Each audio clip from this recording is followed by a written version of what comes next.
अब तही बता दे दाई तोर कहाँ ठिकाना है। अब तही बता दे दाई तोर कहाँ ठिकाना है। अब तही बता दे दाई तोर कहाँ ठिकाना है। अब तही बता दे दाई तोर कहाँ ठिकाना है। उन पहाड़ी मंदिर भितरी तोरे आना जाना है। अब तही बता दे दाई तोर कहाँ ठिकाना है। अब तही बता दे दाई तोर कहाँ ठिकाना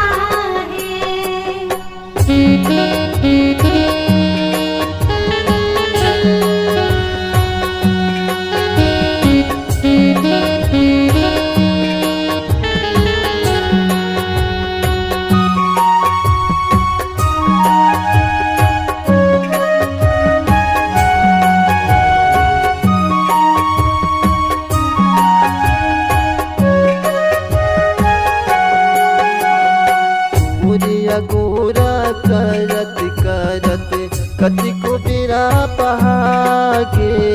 सत को बेरा पहागे हो मैया, सत को बेरा पहागे।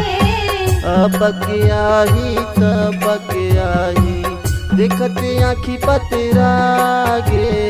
देखत आँखी पतरागे हो मैया, देखत आँखी पतरागे। दरिया डोमार साहू तोरी जसला गाना है। अब तही बता दे दाई तोर कहाँ ठिकाना है। अब तही बता दे दाई तोर कहाँ ठिकाना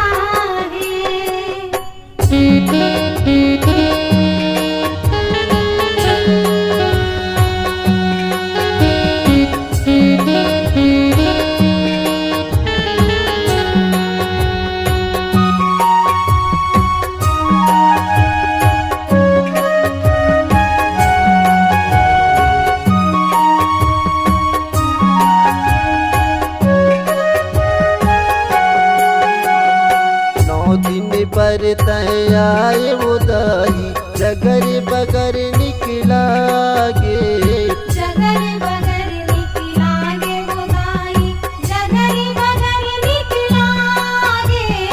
कर पाए ओ तोरे पहुनाई जाए के जोरा जोरागे।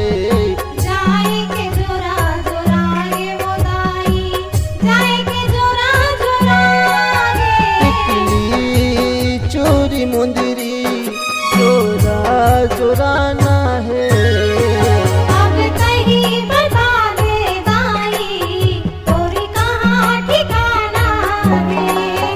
अब तही बता दे दाई तोर कहाँ ठिकाना है।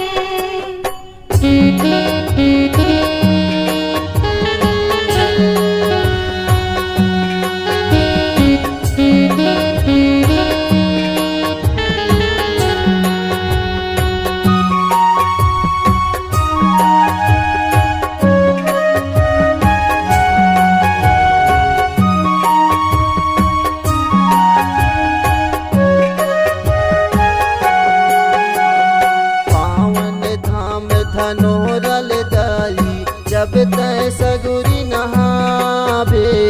जब तय सगुरी नहावे वो दाई, जब तय सगुरी नहावे। लक्ष्मण बाबा नंद पंडा के तय हर पाठ दबावे। तय हर पाठ दबावे वो दाई, तय हर पाठ दबावे। चरण में मन सूखा के अर्जी सुनाना है।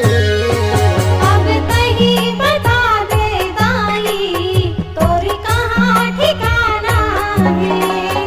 अब तही बता दे दाई तोर कहाँ ठिकाना है।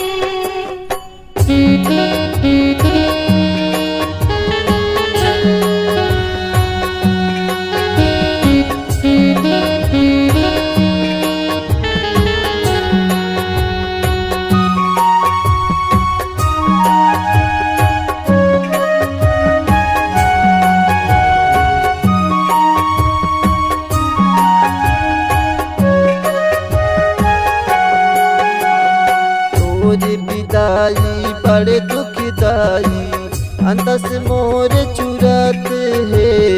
अंतस मोर चुरत है गोदाई, अंतस मोर चुरत है। दया माया के बांधो गठरिया जैसन मोर पुरत है। जैसन मोर पुरत है गोदाई, जैसन मोर पुरत है। बहती दरिया डोमर साहू तेरी जसला गाना है। अब तही बता दे दाई तोरी कहाँ ठिकाना है। अब तही बता दे दाई तोरी कहाँ ठिकाना है। उन पहाड़ी मंदिर भितरी तोरे आना जाना है। अब तही बता दे दाई तोरी कहाँ ठिकाना है। अब तही बता दे दाई तोरी कहाँ ठिकाना है। तोरे कहाँ ठिकाना है। तोरी कहाँ ठिकाना है। तोरे कहाँ